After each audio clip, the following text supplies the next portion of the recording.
Баршаңызға сәлем достар, сіздермен Гүлжанат. Бүгін сіздердің көпшілігіңіз сұраған, күткен рецепттеріңіз корн-доктың рецептісін ұсынамын. Бұны Корей сериалдарынан көп көріп жүрген боларсыздар, өте дәмді, міндетті түрде жасап көріңіз. Видеоны қарамас бұрын менің Instagram парақшама тіркелуді ұмытпа.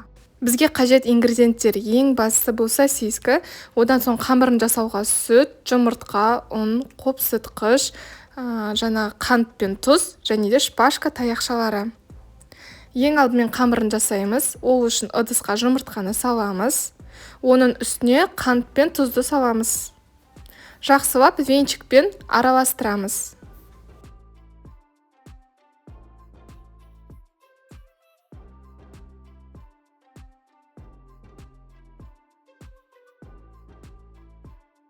Үстіне сүт құямыз. Сүттің температурасы маңызды емес. Тағы да жақсылап араластырамыз.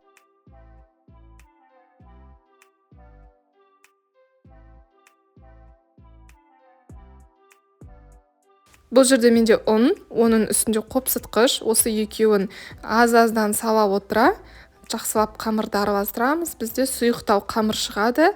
Қамырдың консистенциясы құймаққа ұқсайды.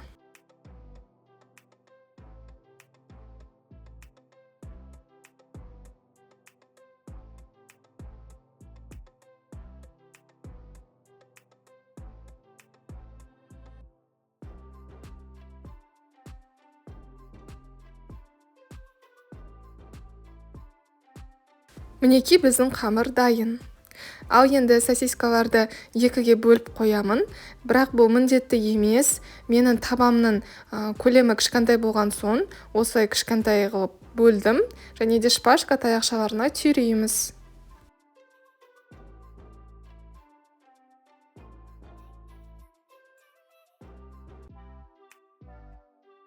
Күнбағыс майын табаға құйып, қатты қыздырып қоямыз. Енді осы сосискаларды алып, қамырға батырамыз. Одан соң қызып тұрған майға қуырып шығамыз.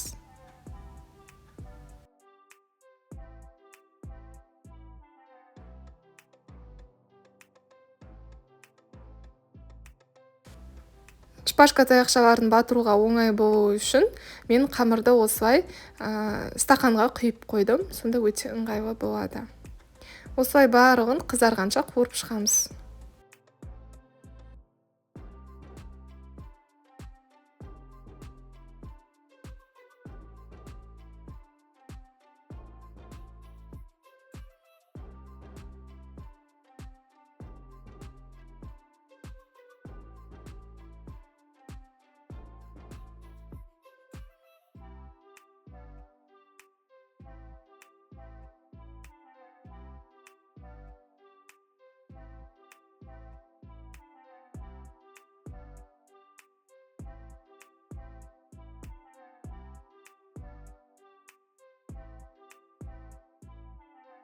Достар, бізде корн-дог дайын, өте оңай, қолжетімді ингредиенттерден жасалды.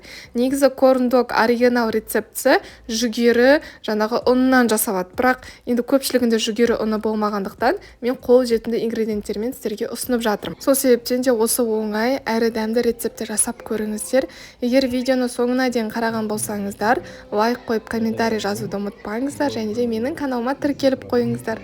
Өйткені әлі де көп рецепттер болады. Сіздермен болған Гүлжанат.